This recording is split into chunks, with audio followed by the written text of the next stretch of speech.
Welcome to Study Watch. The monkey and the crocodile, बंदर और मगरमच्छ। ये कहानी एनसीईआरटी के क्लास 6 की इंग्लिश सप्लीमेंट की बुक पैक्ड विद द सन के चैप्टर 6 की स्टोरी है। चलिए आगे देखते हैं। A monkey lived in a fruit tree. एक बंदर एक फल के पेड़ पर रहता था।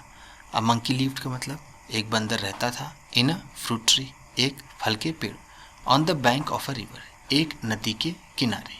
बैंक का मतलब क्या है? नदी का किनारा।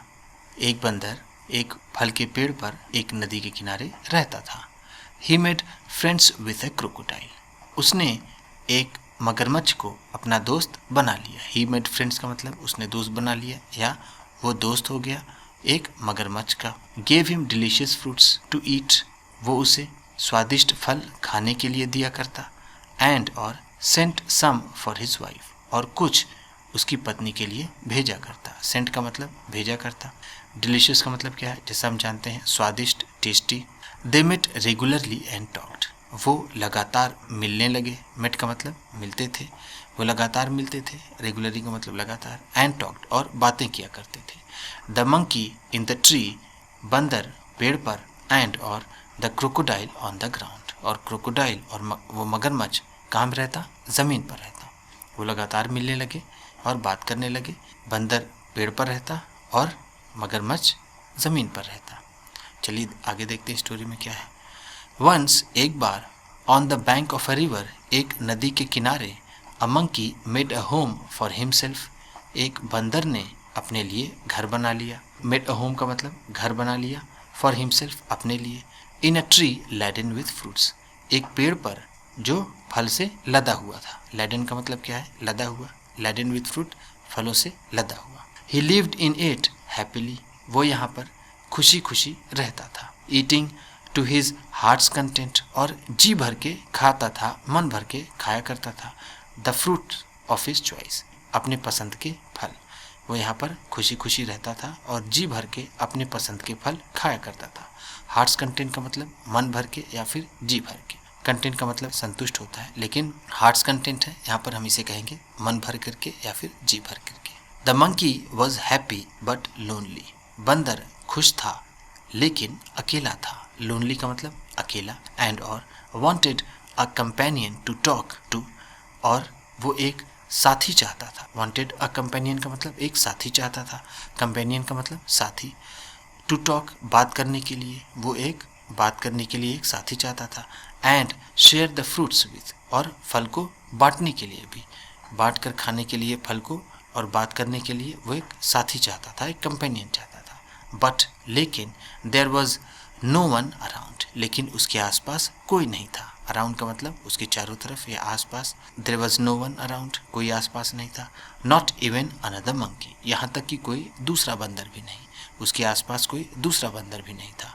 Till one day a crocodile appeared on the river side, जब तक कि एक दिन एक मगरमच्छ नदी के किनारे नजर आया। अपीयर्ड का मतलब क्या है? नजर आया, दिखा, प्रकट हुआ। वो तब तक अकेला था जब तक कि नदी के किनारे एक क्रोकोडाइल नजर नहीं आया। Hello there said the monkey, बंदर ने कहा, hello, do you live in this river, क्या तुम इस नदी में रहते हो? Would you like to eat some fruit, क्या तुम कुछ फल खाना पसंद करोगे? Good morning replied the crocodile politely, विनम्रता से, पोलाइटली का मतलब विनम्रता से, रिप्लाइड द क्रोकोडाइल, क्रोकोडाइल ने जवाब दिया, गुड मॉर्निंग, सुबह का नमस्कार। I did come here in search of food for my self and my wife, मैं यहाँ पर खाने की तलाश में अपने लिए और अपनी पत्नी के लिए खाने की तलाश में यहाँ आया। Nice of you to offer me fruit, आपका फल देने का आग्रह मुझे अच्छा लगा, आपके फल देने के ऑफर से मुझे खुशी हुई। यहाँ पर ये नाइस ऑफ यू, जैसा हम बोलते हैं nice to talk to you, nice to see you, आपसे मिलकर खुशी हुई, आपसे मिलकर अच्छा लगा, तो इसी तरह यहाँ पर भी है नाइस ऑफ यू, अच्छा लगा मुझे, आपका ये फल का ऑफर मुझे देना अच्छा लगा। क्रोकोडाइल ने बहुत ही विनम्रता से ऐसा जवाब दिया। चलिए आगे देखते हैं स्टोरी में क्या हुआ। The monkey plucked some from the nearest branch, बंदर ने कुछ तोड़े। सम का मतलब क्या है यहाँ पर? सम फ्रूट्स, बंदर ने कुछ फल सबसे करीबी शाखा से तोड़े। नियरेस्ट का मतलब करीबी, सबसे पास की, ब्रांच का मतलब शाखा, सबसे पास की शाखा से कुछ फल तोड़े।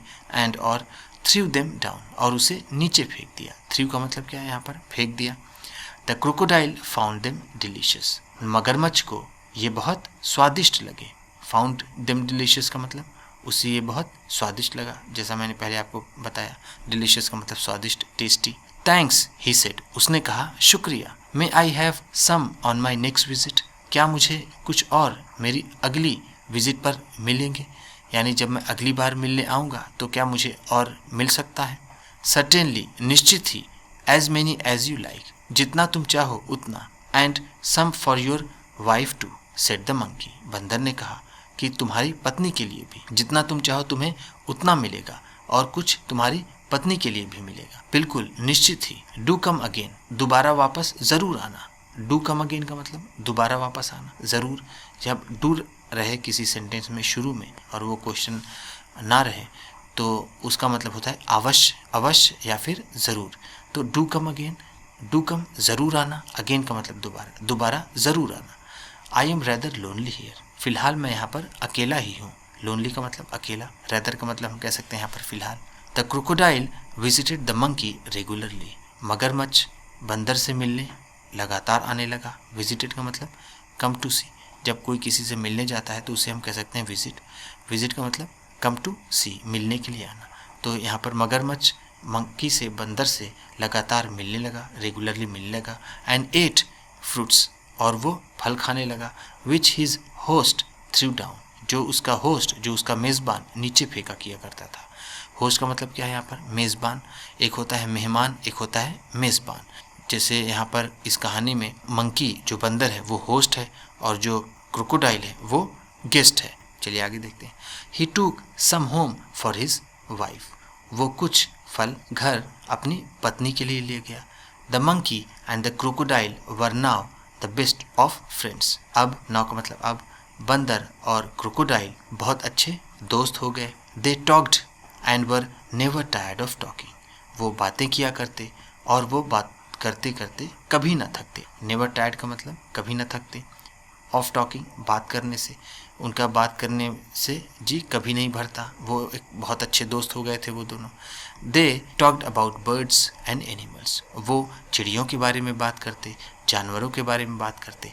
About the villages near by, और पास के गाँव के बारे में भी बात करते। नियर बाई का मतलब करीब के। एंड और the difficulties villages faced in raising good crops for the lake of rain, और बारिश की कमी की वजह से अच्छी फसल उगाने में जो समस्या गांव वाले फेस करते थे, उसका सामना करते थे, उसके बारे में भी क्रोकोडाइल और मंकी बात किया करते थे।